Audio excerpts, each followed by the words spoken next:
This is An American Workplace, a podcast dedicated to rewatching and discussing NBC's beloved mockumentary series, The Office. My name is Chad Hopkins, and joining me, as always, is my good friend and co-host, Katie White. How are you doing tonight? Or this afternoon? We're a little bit earlier than usual. How are you doing, Katie? I'm well. I was just telling you before we started recording, I'm sick again. I know. Something's wrong with me, I guess. But sorry in advance for any sniffles. I'll do my best not to be super sick sounding, but thanks for giving me a break. Yeah, we'll just blame it on the 50 nor'easters you've had up there this year. Yeah, it's a good call. We can't seem to decide, so we're bouncing 20 degrees every other day. So, we'll just wait till spring and maybe I'll finally get better. Here's hoping. Well, not a whole lot of chit chat before we dive in today, so let's just go ahead and do it. Yeah, so episode 16 of season 4, Did I Stutter? Aired May 1st, 2008, directed by Randall Einhorn, written by Brent Forrester and Justin Spitzer. During an office brainstorming session in the conference room, Michael pushes Stanley to participate until Stanley sasses Michael back in front of everyone else. Michael struggles between choosing to ignore or to discipline Stanley in order to demonstrate that he is indeed still the boss. Yeah, short and sweet. I was also just saying to you before we hit record, this seems to be a favorite for a lot of people, or at least it's a very quotable episode. But honestly, and I know we're not like a rating or a critiquing podcast, but not one of my very favorite episodes. I feel like there's not a whole lot that happens. But there's still, it's still The Office. There's still quite a lot to talk about. It's just not one of my all-time favorites. Yeah, I don't think this necessarily ranks super high on my personal favorites list either. It is worth noting that this is the first episode. It might be the only episode. I haven't looked further than this. But it's one of the only episodes to feature a line of dialogue as the title. Yeah, that's and right. that really is the sort of the crux of the situation. Is this whole episode zeroes in on Stanley talking back to Michael in front of everybody else, and that line of dialogue just epitomizes so much of who Stanley is and what he thinks of Michael, and the struggle that Michael is going through in responding to this through the rest of the episode. Yeah, it kind of forces him to really be a manager, which I don't think he loves to be. I think he loves to be a manager. I don't think he loves managing, if that makes sense. He doesn't like to confront his employees. He doesn't like to have a lot of responsibility. But as we see in this episode, he struggles with finding that balance of he wants to be everyone's friend, but he needs to discipline at the same time. And especially someone who just has no respect for Michael, he really struggles with that. So we get to see a bit of that kind of growth on Michael's end into becoming a manager today. And in that way, I actually do really like this episode because we get to see Michael fulfill his job title, which, as you mentioned, we really sort of rarely get to see. So, yeah, starting off, he's looking for ways to energize the office or re-energize the office. He says, I haven't done anything since Christmas. And Pam is wearing glasses, and he says, well, Pam clearly has just given up trying. So he's trying to give everybody into this mindset that it's the start of a new year. Let's re-energize things. Let's brainstorm some ideas. And Andy and Jim get him on this idea of coming up with a new voicemail recording for everybody, or each person coming up. I don't know which way it goes.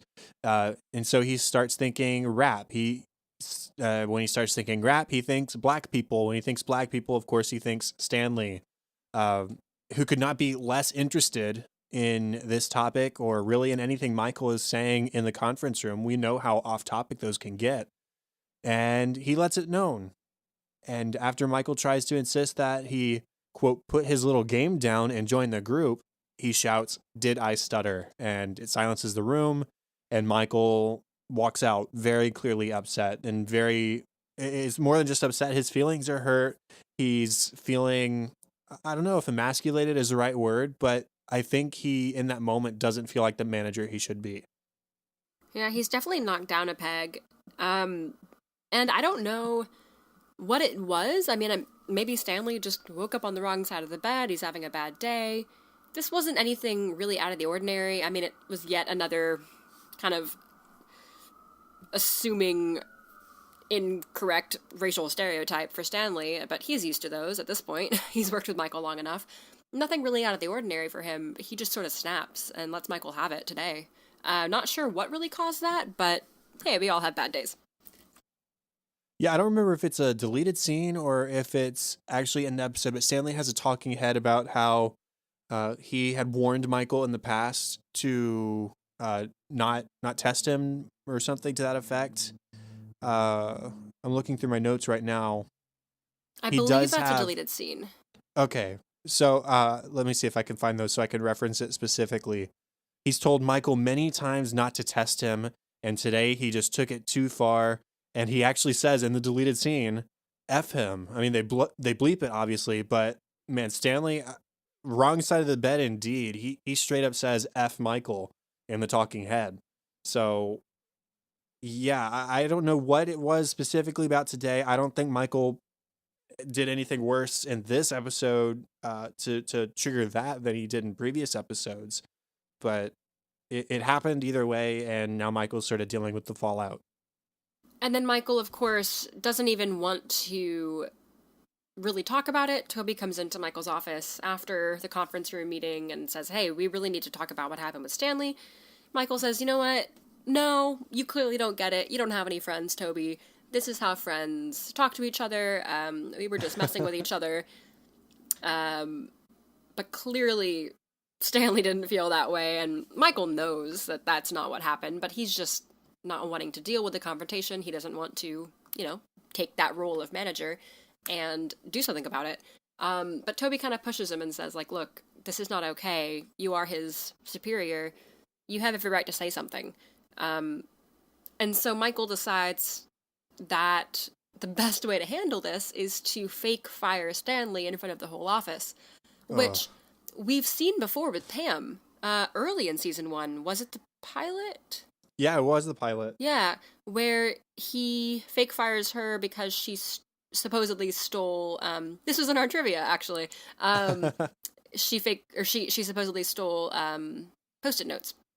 So he has, and that didn't go well for Pam either. I mean, she started crying and thought it was real, obviously, and it's just why he thought that this would go well. Again, not sure. Doesn't learn from his mistakes, I guess, but he does it again with Stanley, and Stanley rightfully believes him and lets him have it again right there in the middle of the office. And Michael says, well, now you've learned your lesson. This was a fake firing. And Stanley just starts screaming at him and calls him incompetent and calls him an idiot and stupid and just really, I mean, yeah, what Michael did was super inappropriate, but if you want to hold on to your job, like, you might think better than to say these things. I don't know. And so Michael, I think, then handles it really appropriately and says, okay, everyone leave. Stanley and I need to talk this out like adults. And he has the most managerial, most professional conversation we've likely heard from him in the whole series so far, where he just says, look, you don't respect me. Okay, I can live with that, but you need to not speak to me like that in public. Like, you just have to pretend. And Stanley says, okay. And they kind of shake on it, and they have a mutual agreement to just bite your tongues, basically. It is funny how long Michael tries to put off this confrontation. First by denying that it's something that needs to be addressed, as you mentioned, and then later by he addresses Stanley at his office or at his desk and says, you were just joking around, right? You can just say you're sorry or whatever. And Stanley says, no, I'm not going to apologize. And that's when he has the other talking head about how he says he tells his wife that he only apologizes when he thinks is wrong. He told it to his first wife, he tells it to his current wife, and he's going to tell it to his future wife. So Stanley already has a mindset that he's always going to be honest with people if he thinks he's right, or at least not wrong. And relationships be damned sort of thing, And so after that going poorly, that sort of initial confrontation, Michael tries to find somebody else to deal with the situation. Dwight brings out this chart, which I want to talk about a bit more about later. But Jim is only in charge of Stanley when it comes to sales matters, so he can't get Jim to do anything about it. He could get Ryan to discipline Stanley, but that would make Michael look weak in the process. So Michael really is left with no decision but to address this head on with Stanley. And he does do it in the middle of the office, fake firing, awful, awful way. I mean, if the fake firing that was supposed to be a joke with Pam didn't go well, imagine a fake firing that was supposed to teach a lesson. There was just Yeah. it was never going to go right. But I do love that moment where he stands up for himself and he just shouts at him, "Stop it, stop it!" And it always makes me laugh that he gets everybody to leave rather than just go Right. to his private office. His office, yeah. But it was the end of the day anyway, so it's just I guess it displays the seriousness of Michael in that moment. It's like, this is happening right here, right now, so everybody better get out of the way, or you're going to be dealing with the residual damage, Right. He totally could have and probably should have taken him into the office and or into his personal office. But it's kind of a power move in a way to just make everyone else leave. True. At the end of the day, and it looked strong, and whatever. Mm-hmm. That always kind of bugged me too. I was like, you could just take him into the conference room or the office, but I think he knows that people eavesdrop on his personal office because we always get like camera shots through the curtains or through the blinds rather, and you can hear. I hadn't thought a whole lot about making them leave, but I don't hate it. In the commentary, they even revealed that Michael originally told the camera people themselves that they needed to get out. And so there's another deleted scene we could just mention now where Michael actively avoids going past Stanley's desk even to use the restroom. He walks out the front door, down the stairs, outside the office park, back upstairs on the other side of the building, emerging in sort of the back of the office near the annex, and all that just to go to the restroom, which is located directly behind Stanley. And so in this isn't even a deleted scene. It's just something that was originally in the script, or they filmed it and they cut it or whatever. He told the same thing to the cameras. You can't stay here. So everybody get out. Nobody is supposed to be privy to this conversation. And the camera guy does the same route that Michael did earlier. But anyways, it's funny to me how Michael, maybe funny isn't the right word, but Michael finally gets everybody out. And then his very first question with a break in his voice is, "Why do you keep picking on me?" They've known each other for a long time. They've worked together for a long time, both as fellow employees and as boss and employee, that relationship. And Stanley is completely honest with Michael and says, "Listen, the more I've gotten to know you, the less I've come to respect you. It's not that I don't know you. We've known each other for 10 years plus, or however long it's been. You do everything opposite from the way I would do it." And it's really mature of Michael to say, "Okay, I get it.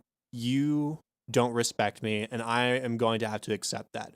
That is not something that Michael accepts easily, I think. I mean, we've Right. talked so much in the past about how much Michael wants and even needs to be loved by other people. And to have this long-term relationship with this guy revealed to be nothing more than an obligation, there's no friendship there whatsoever, then Michael sucking it up and accepting it and saying, "Okay, we're going to move past this, because in the end, I'm still your boss, and if you want a job, you're going to have to treat me as such." So good on Michael for finally sort of laying down the law. And then, of course, in one of the very last scenes of the episode, I guess it is the last scene. Michael's having another conference room meeting and comes up with some dumb idea. It was the caroling in July or something for the Yeah. his clients, and he asks Stanley what he thinks, and Stanley, maybe taking their new deal a little too far, is like, has the potential to be your best idea yet, when clearly it was a dumb idea. And Phyllis kind of speaks out and says, I think it's really dumb, or something like that. And Michael says, all right, everyone out except Phyllis. So that's sort of his new go-to tactic, since it works so well with Stanley. Maybe not the best idea, but he just has this new kind of tool in his toolbox for getting his employees to cooperate with him. And I'm going to mention one more deleted scene now, just because it's so relevant to what we're talking about. Toby actually stuck around in the parking lot to talk with Michael about how things went. And so Michael comes downstairs, enters the lot, and Toby says, well, how'd it go? Michael says, well, everything's fine. I don't need to fire him. It went fine. And Toby compliments Michael and says, I think you were really brave today. I'm really impressed with how you stuck with the situation and didn't give up on it until it was resolved. I think that you displayed to your employees that you're the boss and that you were firm with them. And I think that was really great. And so it's really interesting in this episode to see Toby finally sort of step up and do his job. And I only say that because we've seen so many instances when Michael is doing something and should be stopped, but Toby sort of just lets it fall by the wayside because he knows how Michael reacts, you know? And so finally, Toby does his job, but in defense of Michael. And here he is complimenting him. And then Michael turns it around and says, well, thank you. But meaning, coming from you, it means absolutely nothing. You're the worst. And so it does end on that sort of lighthearted tone. I think that would have been a good tiny scene to include in the actual episode, just because it shows that, well, I mean, it really just shows what Michael did take away from this episode was that, yes, he is still the boss and he can't be everybody's friend all the time.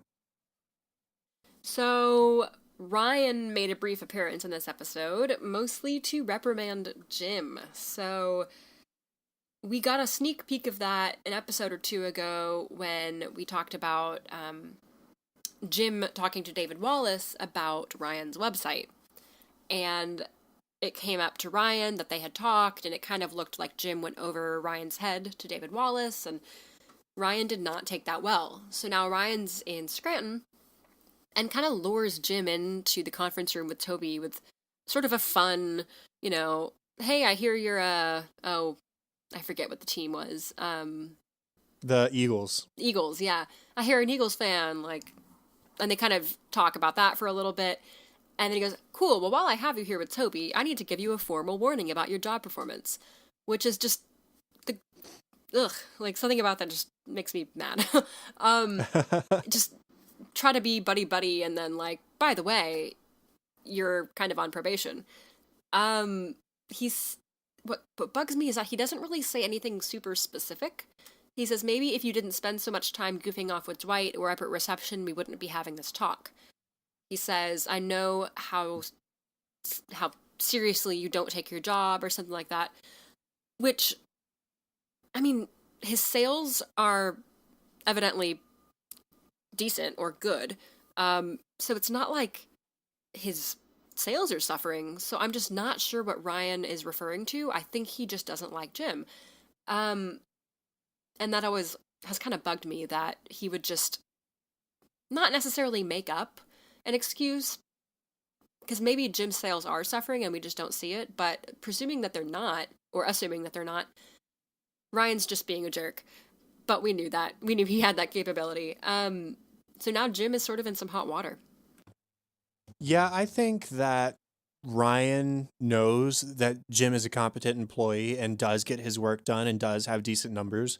But I think also that Jim pissed him off by talking to David Wallace, however innocent it might have been, which, knowing Jim, it probably was pretty innocent. It was just talking about the website. I don't think Jim's end goal was to get Ryan out of Dunder Mifflin, but that pissed Ryan off, and he is basically using his knowledge of the way things were before he left to use as sort of blackmail against Jim, because Jim does goof off, especially in the past when Ryan was there.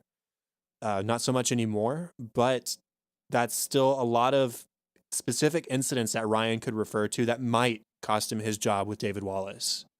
And so it really is sort of a form of blackmail where Ryan is saying, listen, I know things that you've done here because I saw you do them. And I'm your boss now. And if you want a chance at keeping your job, you're going to have to put out a lot more than you are right now. Which is also super backwards because Ryan and Jim were, if not friends, at least friendly back when Ryan was just the temp. And Ryan kind of joked around with Dwight and Michael and stuff too. Like the one that comes to mind in the pilot when Jim puts Dwight's stapler in Jell-O, and Ryan comes up with the like flan or whatever it was, like the puns about Jell-O. He was totally a part of those jokes and laughing along with everybody else. And all of a sudden, now that he's Jim's boss, all of that was, reprimand worthy. It's just backwards and manipulative, and yeah, but that's the new Ryan. It made me wonder just now if it has something to do with Pam as well, because after Ryan got this job at corporate, we saw in the first time he appeared at that the back at Scranton after getting that job, he tried to invite Pam to dinner, talking about animations or logos for Dunder Mifflin Infinity. And that's when he found out that Jim and Pam were together. So I don't know if there's some sort of jealousy there, compounded with Jim talking to David.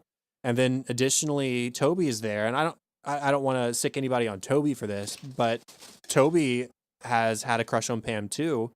And he has his own little talking head after this formal warning saying, well, all this time spent goofing around at Pam's desk and hanging out with Pam has finally caught up to him.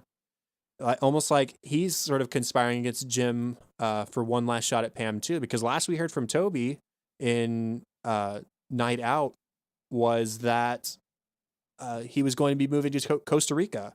And there's no whisper of that here, but it might make sense that he's trying one last time. I don't know. In the commentary, they touch on that as well. Apparently, the fans did make that connection. And the writers said that they had no, intention to put Toby sort of in that line of fire, but they did, sort of unintentionally. The fans started kind of hating Toby at this point because between putting his hand on Pam's knee and then the talking head after Jim's warning where he says that it's Jim's fault, that he's kind of in this position, the show drew a line that they didn't mean to. So there's that going on with Ryan, and we see more of that developing in the next episode. But then there's this whole side story with Dwight and Andy, where Andy is selling his Xterra vehicle for a super low price, or he's selling it, and Dwight cons him into selling it for an even lower price, saying it's a piece of junk, and that I'm just going to use it as a donkey-pulled wagon on my farm because that's all it's really worth. And he pressures Andy into giving into this offer by offering no time to think about it. And so Andy shakes hands on it. He seems pretty pleased because, hey, I just sold a car to a friend at work. And that's how Andy has been viewing Dwight for a little while now, as a friend at work.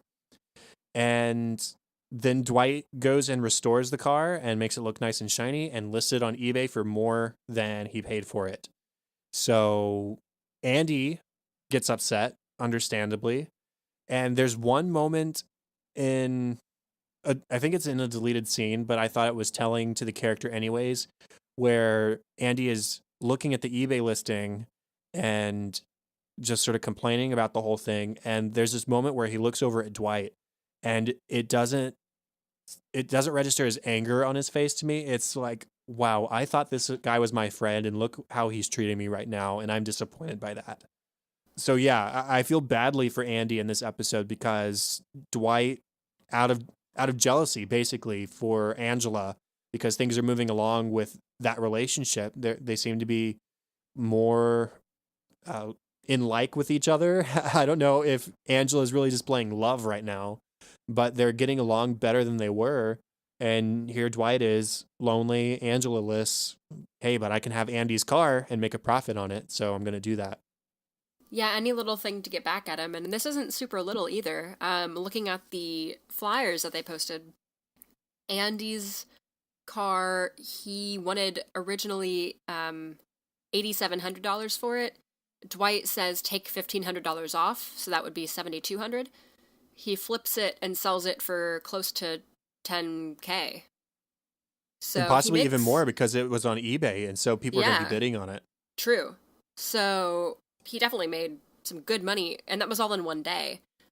All he does is wash it, I think, right? So it's a big, huge slap in Andy's face, and it's just any little thing to kind of get back at Andy for what Dwight probably looks at as like stealing Angela. Any friendship that they may have had is gone at this point for sure. I think that's all as far as characters go. There was the whole detail that Pam has forgotten her contact solution after spending a night, as she says, at a friend's house. I think we know who the friend is, which sort of is indicating that things are moving forward in the relationship. They had been talking about possibly moving in with each other, but only after a proposal, and Jim is still teasing Pam with fake proposals. During that conference room meeting at the beginning, she says, if you propose to me during a Michael meeting, I will say no. And also we get I think it's the first mention of Pam's full name. Correct me if I'm wrong, but I think this is the first time we hear it's Pamela Morgan Beasley. So that's right. Yep. And then I did want to say Dwight tried that whole, like pressuring tactic like he did with Andy to sell the car. He tried that with Michael too.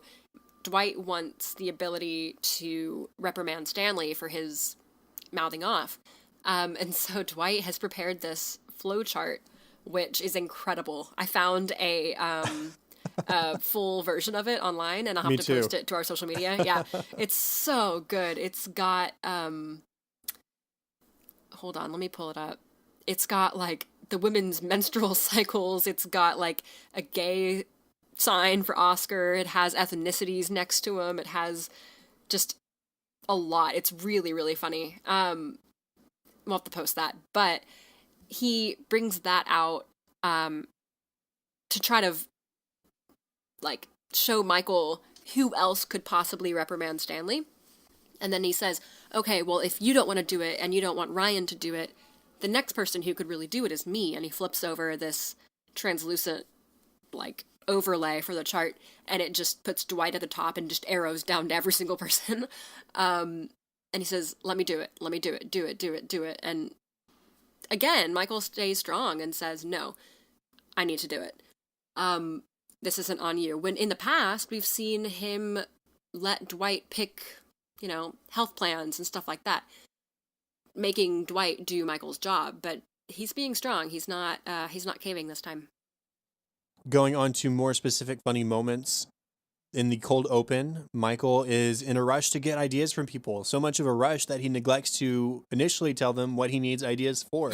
He just runs in saying, I need ideas, people. Okay, well, great. Give us some context. There's drying cement outside. He wants to leave his mark in a way that he can claim. So he doesn't want to put MGS for Michael Gary Scott because a guy named Mark Gred Sputnik could claim that. Jim says, yes, that's true. He doesn't want to draw pictures. Handprints are a good idea, but a face print in the cement is even better. And so they lather up Michael's face in, it's revealed in the commentary that it's KY jelly, which I can't decide whether I want to accept that as like canon, and they asked around until they found somebody on staff who had sex jelly on with them. Or if it's just like a fun tidbit. I think it was Vaseline, like it was in a Vaseline jar. Oh, was it? Props, okay. Yeah, the props team was actually like use KY, but I think I saw a Vaseline jar in the shot itself. Okay, gotcha. That makes me feel Either better way, anyway. really funny. But then he afterwards has a talking head where he says, I'm going to come back here when I'm 100 and I can find that piece of cement and say, that's me. Look, kids, your daddy left that face hole. I don't know. It's a good feeling. And I just had to wonder, if he's 100, how old is he expecting his kids to be? Yeah, honestly. I mean, assuming he had kids tomorrow, we know he's around 44, 45 age right now.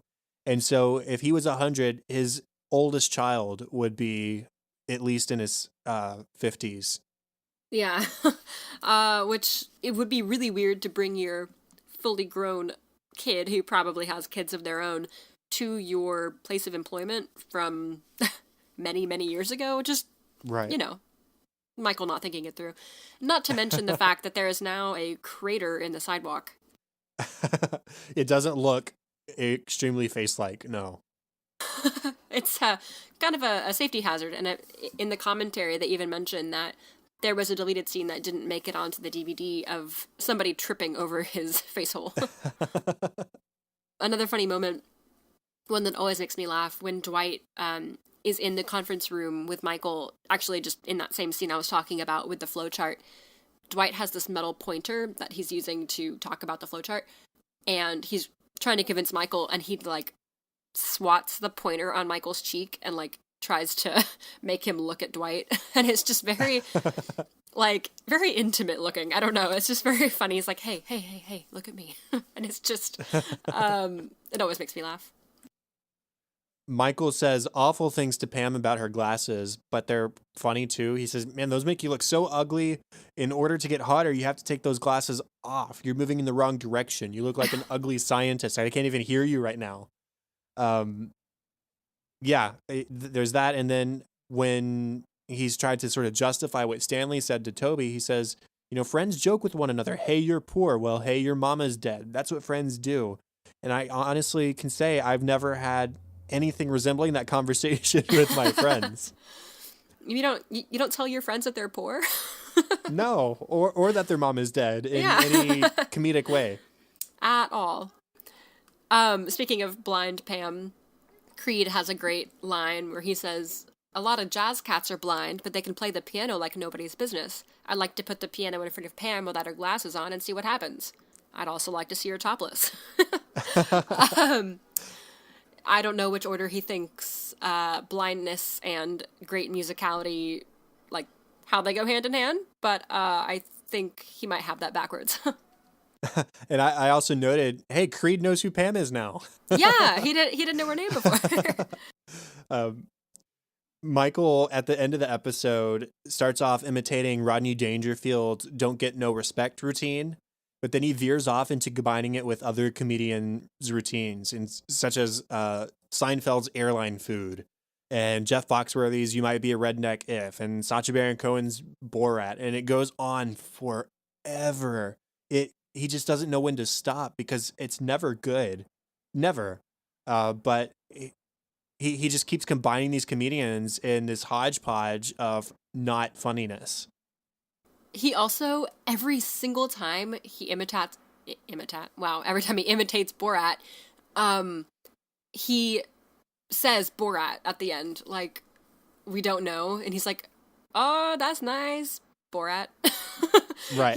he cites his reference every time. It's really funny. And then, of course, Daryl and the gang advice is a great funny moment as well. Michael is having trouble with one black man in the office, so he goes to the other black man in the office and asks him for advice. He says, hey, Daryl, have you ever been in a gang? I know it's okay if you don't want to talk about it. I know it's personal. Daryl says, yeah, actually I have. Michael says, well, dig this. What if one of your gang disses you? Daryl just says, oh my goodness. And Daryl says, what we used to do on the streets is fluffy fingers, where you just go up to the gang member that dissed you and you start tickling them, and then they'll start tickling you, and before you know it, you're laughing and hugging and going to church and getting ice cream cones, and you're just back to normal. And Michael, of course, totally eats that up and believes it. He also mentions that he was members of the Crips, the Bloods, also the Latin Kings, also the Warriors, and the Newsies. Yeah. Newsies, definitely not a gang. But That's not how gangs work. I don't think they typically allow multiple membership, but Yeah, maybe. I mean, my extensive gang knowledge would tell me probably not. Yeah, our time on the ghetto. On the ghetto, right? um, I love the initial part of that energy brainstorming meeting before Stanley sasses him, where Andy suggests, "Hey, let's record a new voicemail message with more zing and pep." And Jim immediately says, "I've got another idea. How about an even newer voicemail message with more zing and pep?" And Andy just turns and looks at Jim like, "Seriously?" But Michael goes along with it and says, "Yeah, that's the kind of thing I like to hear." Even better. That always makes me laugh because it's like one of those. It's a sort of a prank. I mean, it's not really, but it's just one of those like easy mini pranks for Jim. Like that took no effort, no planning. It was just a little thing just to mess with Andy. And because he knows Michael so well, and Michael mentions, yeah, maybe a rap or a rap rhyme, and Jim uses Michael's black culture buzzword, says urban, right, Michael? Urban. Right. And that's what sicks Michael on Stanley to begin with, is that he mentions urban, and Stanley is their urban representation in the office, according to Michael. Might be it for me, actually. Just one or two quick ones.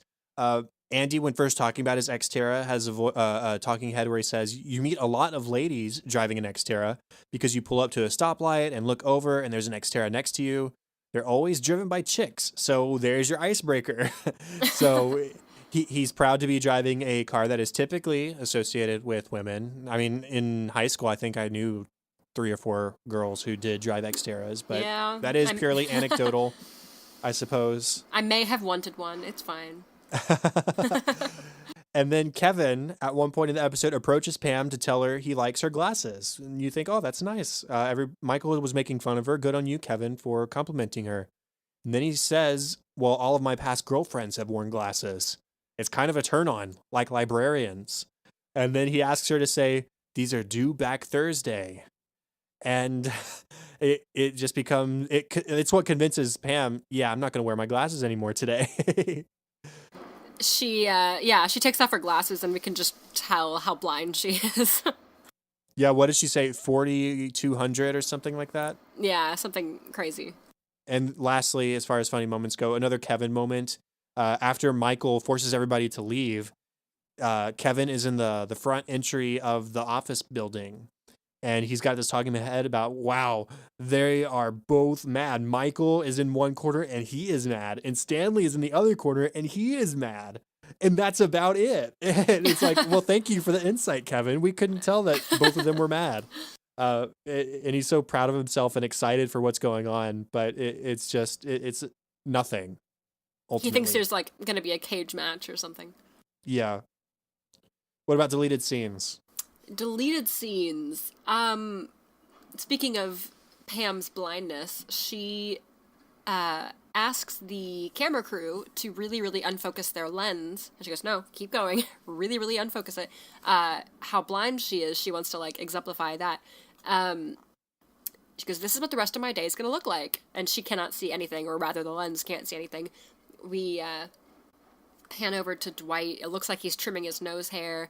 Creed's doing something weird, and it's just funny to like A, see what she sees, and B, she's saying like, it's actually kind of nice. I don't have to deal with the office, at least visually, for a whole day. It's kind of a rest. Yeah, going along with that, when Ryan first shows up, he hands Pam a bagel. And he goes on about how New York City has the best bagels and the best coffee and the best women. And then he takes the bagel he just threw at her, which, I mean, she's barely seeing any of this because she's not wearing her glasses at this point. But he scoops out the meaty part of the bagel. He takes out all the extra fluff, leaving just the shell. He says, this is the way women do it in New York. Less carbs, And Pam has a talking head saying, yeah, if I had seen what he just did, I probably would be pretty mad. Also with Pam and the glasses, Phyllis compliments Pam on her glasses, but when Pam says back to Phyllis, yeah, I like your glasses too, Phyllis reminds her that she's married, so she can wear glasses because boys don't make passes at girls who wear glasses. Which is just ugh. And then Kelly disagrees after Phyllis leaves. She says, "Just kidding. No, I really like your glasses. I like the whole Tina Fey, Lisa Loeb thing that they give off." And then it cuts away to Kelly in a talking head, and she says, "Guess who's the cutest new girl in the office," or something like that. She just wanted Pam to keep wearing her glasses so that Kelly would be the new cute one. Yeah, that was my favorite part of that deleted scene. Um, Michael has a talking head about how Stanley talking back to him like that was him reaching out and saying, "You're not paying attention to me, Dad." He says it's exactly what he did as a kid with his own father. And he sort of suggests that it might have been the reason his dad left, which, I mean, honestly, that's not true. But as a kid, that might be a perspective you would have. So we get a little bit further of a glimpse into Michael's sort of psyche um, and his upbringing and relationship with his father before his stepfather entered the picture. But he says, Stanley can't make me leave because I have a contract.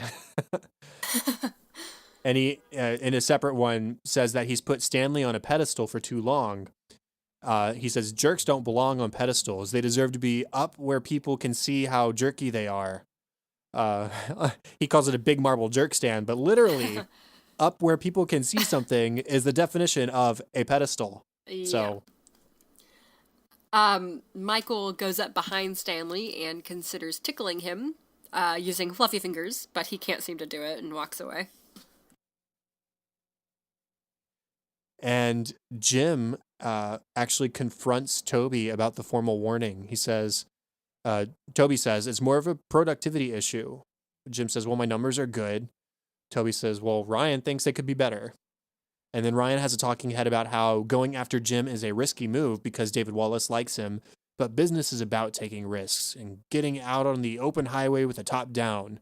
And then he tries to take the top down on his convertible, which I imagine he put up just for this moment because we see in the episode when he drives up that it's down, you know? Yeah. So he literally set himself up for this moment and it jams and it's awkward, but he tries to play it off anyways.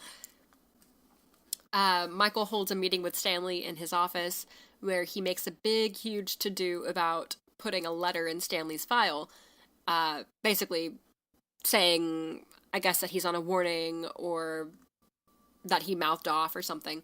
And he says, once this is in your file, there's literally no way I can take it out. It's in here forever, which is just not true. You could just take it out. But it's like a 3-minute scene of Michael just, okay, I'll give you one last chance. Stanley says, don't care. Okay, well, one last chance. It's just slowly inching towards the file, and Stanley just does not care at all.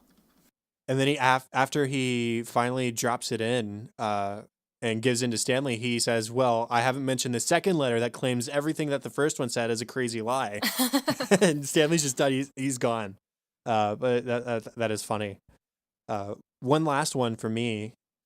Pam, in the parking lot on their way out, confronts Jim about what happened in the office because they're getting to that point where they really can't hide anything from each other. And so Jim tells her, and she gets really pissed off at Ryan and talks about bashing his face in, hitting him with a stale bagel, hitting him with their car because she doesn't think it's a crime if she's not wearing her glasses. And I just had to add, yes, Pam, it would still be a crime. It's still a crime. but it is amusing how passionately she sort of jumps to Jim's defense rather than trying to come up with suggestions on how Jim could behave better in the office, because that's not what it's about. It's about Ryan having some sort of weird grudge. And it's nice that she says, I don't need my glasses to know that something's wrong with you. Like, she doesn't need to see him. She just knows. It's cute. Right. We did get a commentary for this episode. Anything to mention on that?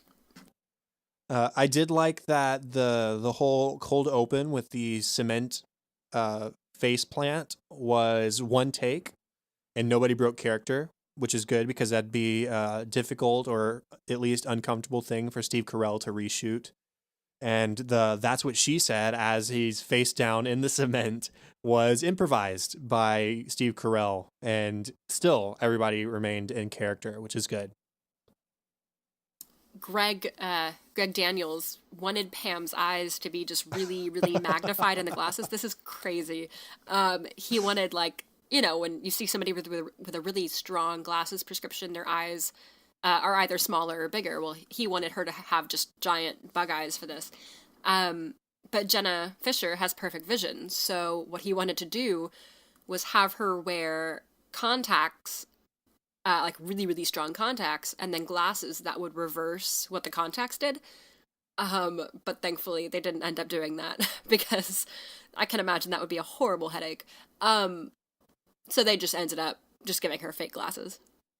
Yeah, the path of least resistance is the way to the way to go. I mean, in that situation, that sounds like it would screw with your eyes or something. That would be so annoying. But Rainn Wilson was on the commentary as well, and he said, you know, similarly back in The Injury, which was season 2, when Dwight gets a concussion, they wanted to put drops in his eyes to dilate his pupils to simulate the concussion, and Rainn just had to say, "Listen, no, I don't want to do that.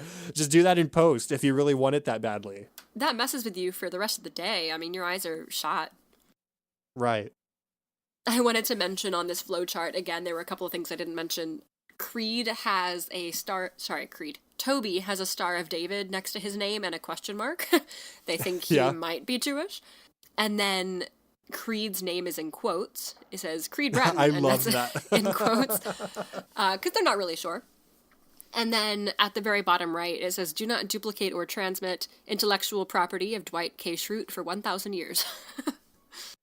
Yeah, there were just a couple other things on that chart I wanted to mention as well. Kevin has a 4-leaf clover, maybe insinuating that he was Irish. Right. Andy has a graduate silhouette, like a guy wearing a graduation cap, marking him as a college grad, I guess.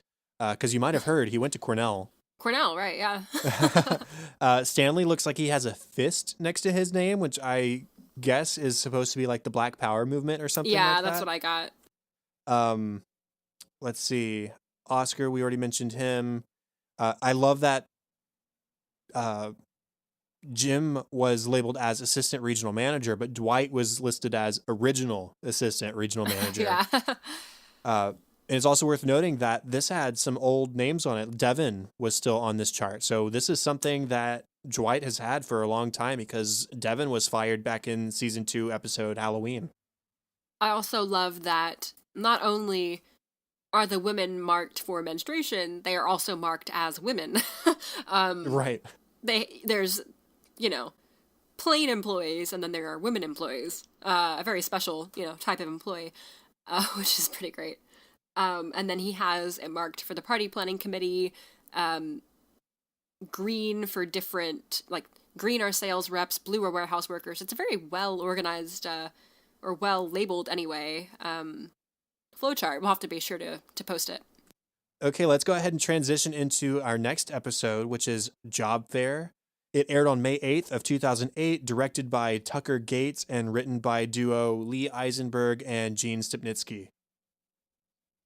Michael, Pam, Daryl, and Oscar are heading to a job fair at the local high school, Pam's alma mater, to look for a summer intern, while Jim, Andy, and Kevin head to the golf course to meet with a potential client. Pam spends the day reminiscing over her high school days while trying to attract a summer intern that Michael deems appropriate. Meanwhile, Jim's potential client shuts him down pretty quickly. He's not looking to change paper providers, he's just there to play golf. Jim does end up making the big sale, but Michael has worse luck at the job fair. The episode ends with Pam inquiring about a job in graphic design with a representative at the job fair, who directs her to programs in New York and Philadelphia. This is thankfully a sort of nothing episode, which we've had in the past. One, because we've gone really long, but that's okay. But yeah, there's not a whole lot of extra stuff that happens in this episode as compared to all the really rich sort of character work we had in Did I Stutter? But starting off, Michael takes a few people. He takes Pam, Oscar, and Daryl to Valley View High School, which, as you mentioned in your summary, is Pam's alma mater, in order to get new interns. And this made me laugh harder than it should, to euthanize the place. Yeah. He wants to euthanize Dunder Mifflin with some new interns. And I laughed really loud when I was watching that late last night. But he has Oscar in charge of accounting, Pam as eye candy, and also because it's her alma mater. Daryl to hire kids for the warehouse because let's be honest, they ain't going to college. And that's when Daryl questions where Michael went to college. Right. And Michael is planning to talk to kids about management and sales. Yeah, Michael really is in fine form today. I get that he's trying to be picky. I get that he wants the best for Dunder Mifflin, but he shows up totally unprepared. He has this idea that all they need is a single sheet of white paper and that will lure in the kids. It's just unrealistic. I mean, people are there with lots of, like, merchandise and games to play and just stuff to at least catch the eye of the students walking past to maybe, get them to come to the booth. Michael just has a sheet of white paper. And we really only get one interested student, and Michael just really just kind of craps on him. And Pam is having a nice conversation with him. He seems interested enough, and Michael just absolutely turns him down and says, "You know what? We are looking for someone like." I don't remember what he says specifically, but it could probably be summed up as he's looking for a new Ryan, you know? Yeah, he says, like, you could be a classy janitor or a cashier with dignity. Oh, yeah. Or a migraine worker. Maybe for you, paper Migraine should worker. be right. Maybe for you, paper should be more of a hobby. He just wants somebody kind of cooler and sexier and like just more flashy. And this guy Justin just isn't doing it for him. And then at the end of the day, oh wait, they still had no one else. And so Michael kind of backtracks and tries to win Justin back. But Justin's smart and he's learned. Yeah, Michael's mindset going into this was completely wrong. Instead of looking for interested candidates, he was looking for sort of a type rather than, like I said, anyone with just interest. If they're interested, you should at least get their names so you can contact them if you don't have as many applicants as you would like. And that way you at least have somebody working there. Right. But he shows up ill prepared, as you mentioned, with just a sheet of paper. And there's all the drama that he puts Pam through with that. And then he doesn't dress professionally. He's dressed in jeans and sneakers and just a normal zip up hooded sweatshirt. It's not professional at all compared to Daryl, who's wearing a button up and tie, and I believe Oscar is as well. And it's just, this isn't the setting for trying to act cool and act like these kids' friends, because they're looking for a job. They're looking for something that they can get college credit with, or at least some sort of light pay for the summer. And then he has to go and ruin it later by announcing to everybody, yeah, we don't do either of those things, but it's a cool place to work and you're going to have fun and you're going to laugh a lot. But yeah, we can't pay you. We can't offer you college credit. And I just love, if you remember in Diwali back in season 3, I mentioned a theory where I said, I bet the writers resolved to have Michael always pick up a microphone if there was one present. And this episode only helps to reinforce that theory, because the moment he realizes there's a microphone, oh, somewhere where I can let my platform be known. And he goes straight there and makes a fool of himself and just ruins his chances of getting anybody for the rest of that time. I had forgotten that. Yeah, we have this episode, we have the Booze Cruise, we have Diwali, the Dundies. Mm-hmm. All of those. Yeah, he picks up a mic. That's really funny. So far, my theory is holding true. We'll have to see pushing forward if that continues. I really didn't have a whole lot else to say about... Well, I guess it should be mentioned that Pam... so Justin signs his name on the piece of paper, so Pam has to go look for a blank sheet of paper. So she goes to the old art room, and on her way finds like a trophy case with Roy's picture in it, because they went to the same high school, with sort of his football accolades in there. And she says, what was it, 9 years of my life. So he's still sort of commemorated at the high school as a sports hero. Yeah, to be fair, I do think that was a deleted scene. Oh, that's right. Yes, you're right. But still, it is worth mentioning for sure that she does get those old memories resurfaced. I mean, and she's so totally exasperated with Michael because of his antics with their quote blank canvas of plain white paper, and it has to be Dunder Mifflin specific paper.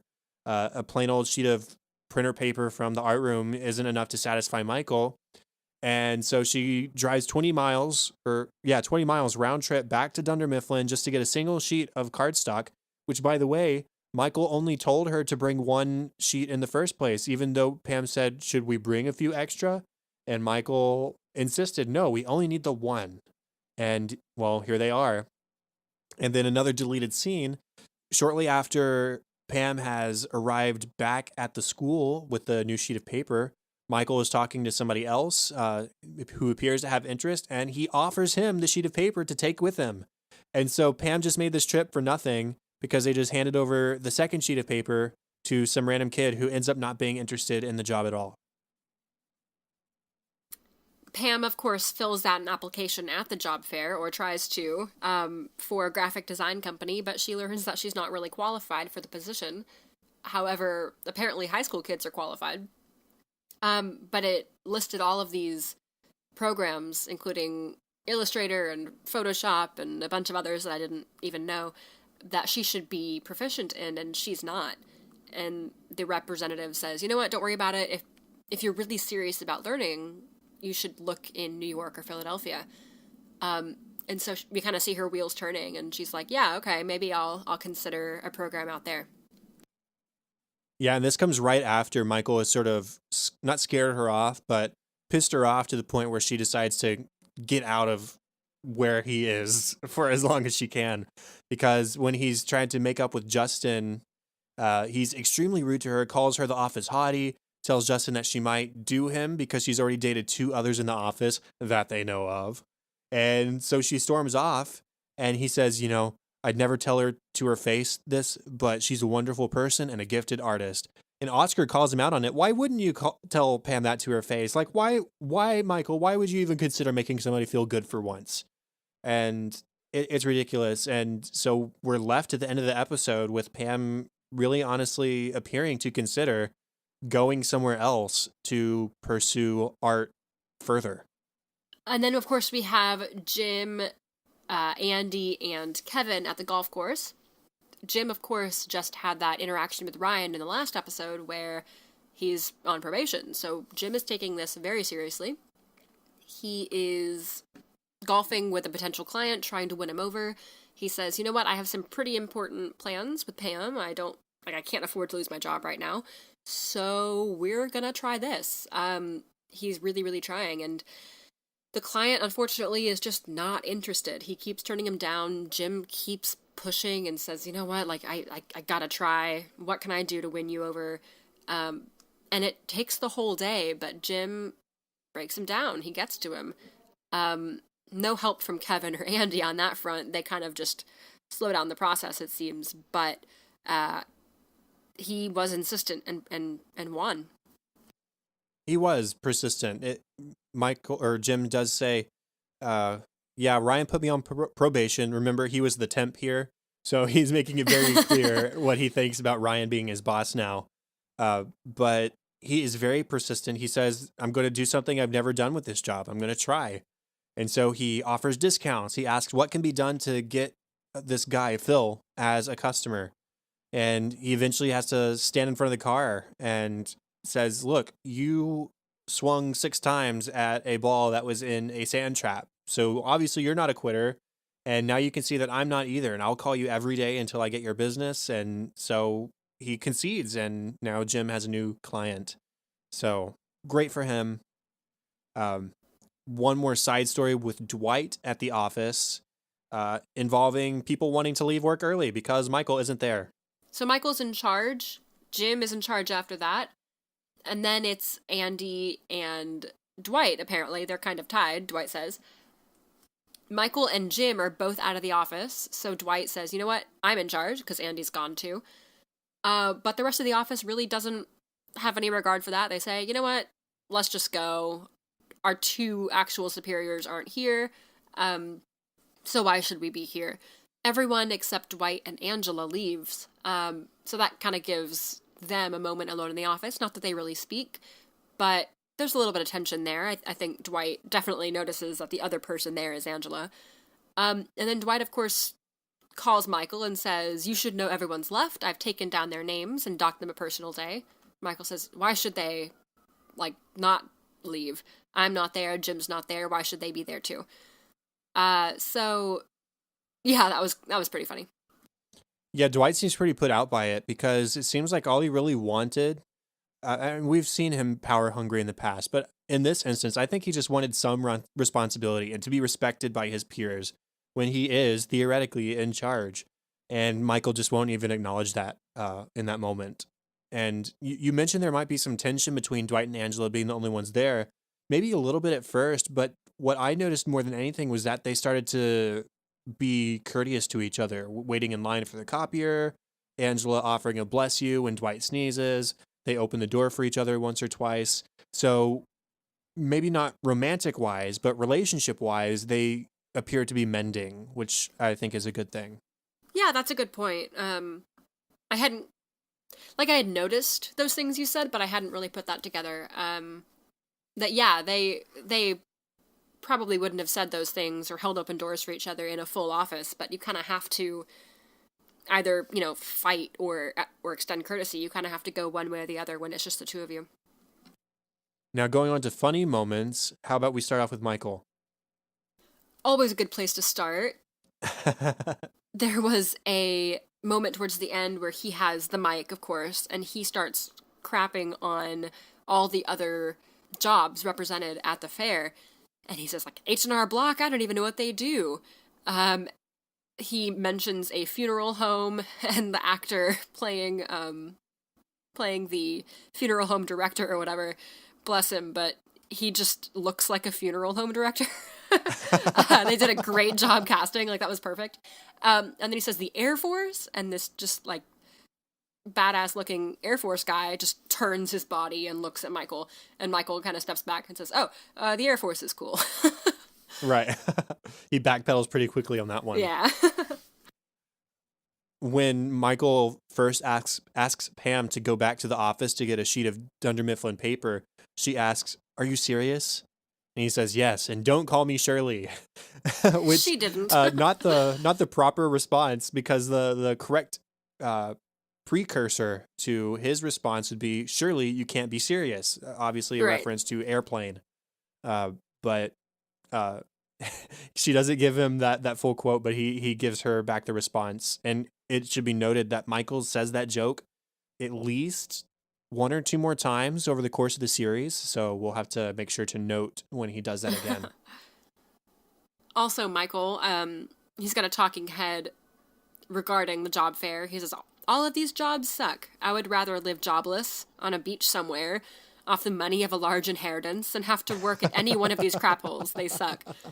Yeah, that's the dream, Michael. Yeah. So would I. I would too, and I'm pretty sure most of the people at that job fair, including the people offering the jobs, would agree. As cool as the Air Force live on a beach, yeah. Yeah, off a large inheritance and not have to work, jobless, as he puts it. Yeah, that's not too shabby. Pam talks about memories at her old school when they first arrive. Apparently, lots of faking she had PMS to get out of playing sports like volleyball and basketball, which not a whole lot out of that for now, but that specific line sort of becomes somewhat important later in the series. I'll try and make a note to revisit it because I'll leave it at that. There are some things that it maybe conflicts with a little bit later. So, anyways. Andy has a funny and kind of annoying talking head where he says, "People assume I'm great at golf, but like everyone, I hated golf lessons as a kid, so I used to hang out at the sailing club instead." Just dripping with money. It's just fairly annoying. I don't know. Neither of those things are universal experiences. Yeah, he's trying to make us relate to him, which we are just not. Golf lessons, I can almost see. I had a friend or two that played golf growing up, but that's probably, I guess, because their dads played golf.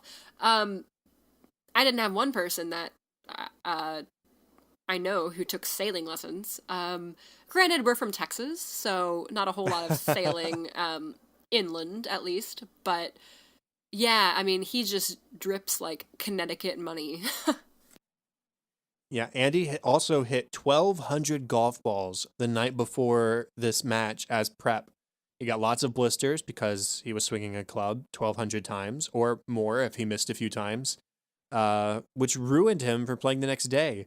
There's this glimpse of him taking gloves and filling them with lotion to ease his sore blisters as he tries to play a game of golf. And that it just sort of reminded me of people like in college who would pull all-nighters studying for exams only to oversleep or to be so mentally exhausted that they end up doing worse than they would have done had they gotten more sleep. It's Right, the yeah. same sort of situation where you over prepare and it makes you underprepared. And Andy just kind of makes a fool of himself this whole golf trip. He decides to race the others to the next hole and takes off in the golf cart. He hits a bump and flies into the sand trap. And the golf cart just completely disassembles. The roof comes off, and he just goes flying. Which, I mean, I've never been on a golf course, but I would imagine that would get you like kicked off, maybe. Yeah, probably. He's kind of making a fool of himself in a big way. Kevin also being there when Phil, the potential client, first mentions, how about we make this interesting? Bet $10 a hole. Why not? And Kevin just starts endlessly listing off these like golf game betting variants that I've never heard of.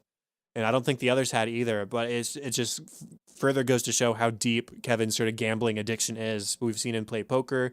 There was an episode, it was safety training actually, where they were making bets all day long about various things going around the office. And now here he is. He's made a history of betting on golf too, and he's planning to continue. I think one last one for me. Jim has successfully won over this client. They go back to the office and have a couple of beers to celebrate. Michael and Pam and the others come back, and Pam sees the beers and says, "Beers, you got him?" And they're like, "Yeah, we got him." And so she gives Jim a big kiss, and they try to, "Oh wait, we're in public. We're with our coworkers. Let's try to be professional." And they shake on it awkwardly. And Jim says, "You know what? Screw it." And he gives her a big kiss. And then Michael just walks up and just smiles and gets too close and says, "Yeah, kiss her good." And they both just stop and like turn around and look at Michael like, it's just creepy. Back away. In that same moment, Kevin and Andy start singing. And I watch with subtitles on just because sometimes you miss a line or it's in the background and you can't hear it properly. And so when they start singing, the captions, no joke, read both imitating porn music. Imitating porn music. Okay.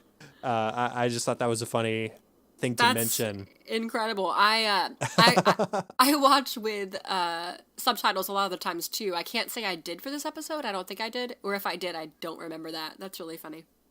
Yeah. And then lastly for me, as far as funny moments go, Creed, when they're all sort of trying to get out of being at work that day, Creed says, I agree. We shouldn't have to be there if Michael isn't. And he says, I got my work done months ago. And I just had to note, this is exactly how Product Recall happened last season. Yes. And how Deborah Brown lost her job. I mean, Creed wasn't doing his job. He finished months ago, apparently. He thinks it's like a once-a-year situation. Apparently. We'll see if that leads to any more disasters. No commentary for this episode, but we did have a number of deleted scenes. Michael has he kind of admits that he's looking for a new Ryan at this job fair. He says ever since Ryan left, he's had empty nest syndrome. He calls it that because it's how he feels ever since empty nest left the air. He's lonely and he needs a new Ryan. He doesn't realize, I guess, that empty nesting is a thing that's already existing. Yeah, I looked it up. Empty Nest is a show that ran from 1988 to 1995.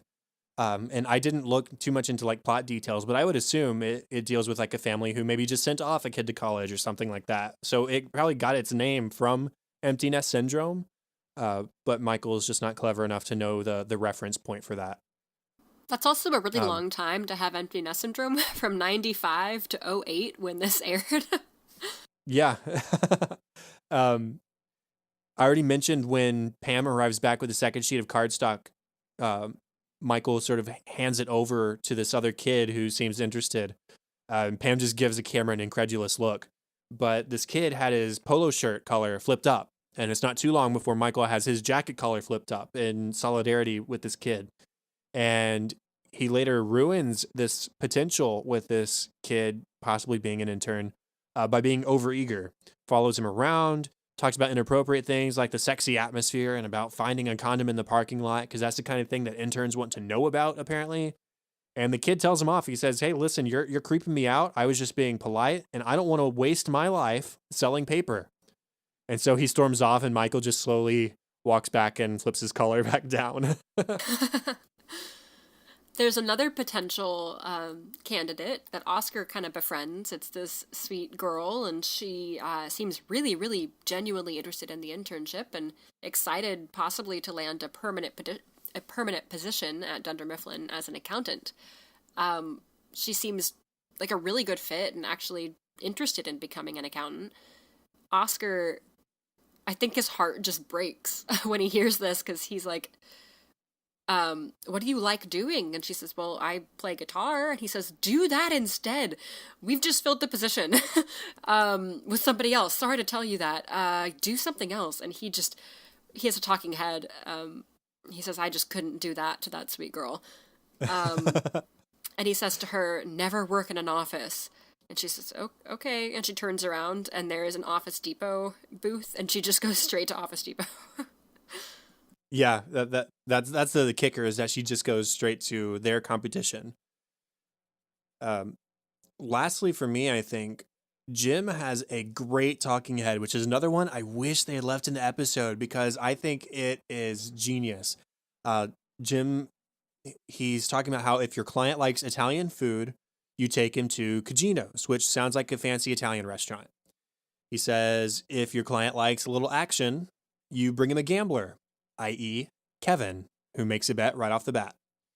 If he hates Cornell, remember, Phil was a Dartmouth guy, you bring him Andy. So Andy being awful on the course was actually a play by Jim. So Jim is secretly like a master salesman, is what I'm taking away from this. Oh yeah, it's a super smart move. His client hates Cornell. He's a Dartmouth man.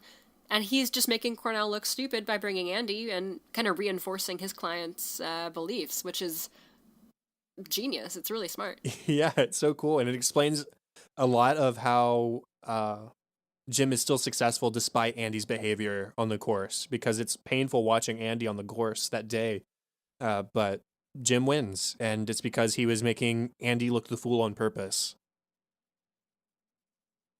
That's it for me. You have our discussion topic today, yeah? Yeah, just a quick little thing. I just thought it'd be interesting to talk about a time when you were persistent about getting something you want. And I guess we could take it either way, success or failure, because we see both examples in this episode. Yeah, true. Okay, the first thing I could think of, and this is at the risk of sounding just so gross, but my boyfriend and I have a really long, history. I met him the week that he and his ex broke up. They were together 3 or 4 years. And we met that same week. And I was like, you know what? I like you. Let's date. And, he had just gotten out of a long relationship and he clearly needed time. He said, okay, that's fine. I'll be here. And I just, at the risk of sounding really pathetic, wore him down. And yeah, it was about 3 years of me just being like, it's okay, I'm gonna wait, I'll be here, and we're gonna date, it's fine. And we've been together about 4.5 years now, after that 3 years, so it's been a long time, but I got him. You got him. I guess for me, It was my job search after graduating college. I graduated in December 14 and came back home and started looking for a job. It was middle of the school year, so I thought, okay, well, this summer is when it'll happen. That's when I'll get the job, just because there aren't many band directors hiring at this point in time. And so I substitute for a little bit. That summer comes around, I apply for lots of jobs, no luck. So I substitute another year. And all this time I'm still looking for more jobs, still no luck. Next summer comes around, same thing happens. So I'm signed up for another year of substituting, and it is just eating away at my soul. But I continue, and I continue to apply for jobs.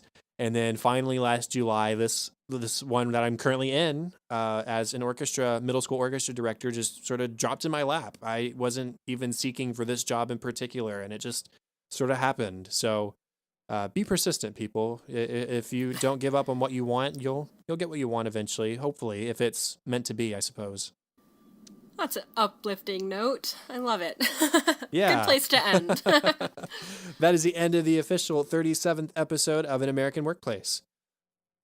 Contact for the show, facebook.com/workplacepod and at workplacepod on Twitter. Remember to rate, review, and subscribe on iTunes. And if you have feedback or ideas, you can email us workplacepod@gmail.com. You can find me on Twitter at KTLady623 or at facebook.com/katie.white. The best place to find me is at Chadadada on Twitter. That is CHADADADA. Also facebook.com/chad.hopkins. And there's my other podcast, Cinescope, where we talk about the movies we love and why we love them. You can find that where podcasts can be found and at thecinescopepodcast.com. And show notes and contact information can be found at workplacepodcast.com. Special thanks to our new Patreon subscribers, Amanda and Aaron. Welcome and thank you, as well as our friend Leslie, who supports us at the Michael level. If you want a shout out and more of An American Workplace each week, including access to our discussion notes and outlines, a logo sticker, bonus episodes, and live streams, check out our Patreon page and pick the support level you think is worth it to you at patreon.com/workplacepod. That's all for this week. Thank you for joining us to watch one of our favorite shows, The Office, here on episode 37 of An American Workplace. Make sure to join us in episode 38 for our discussion on the last episode of season 4, Goodbye, Toby. Bye.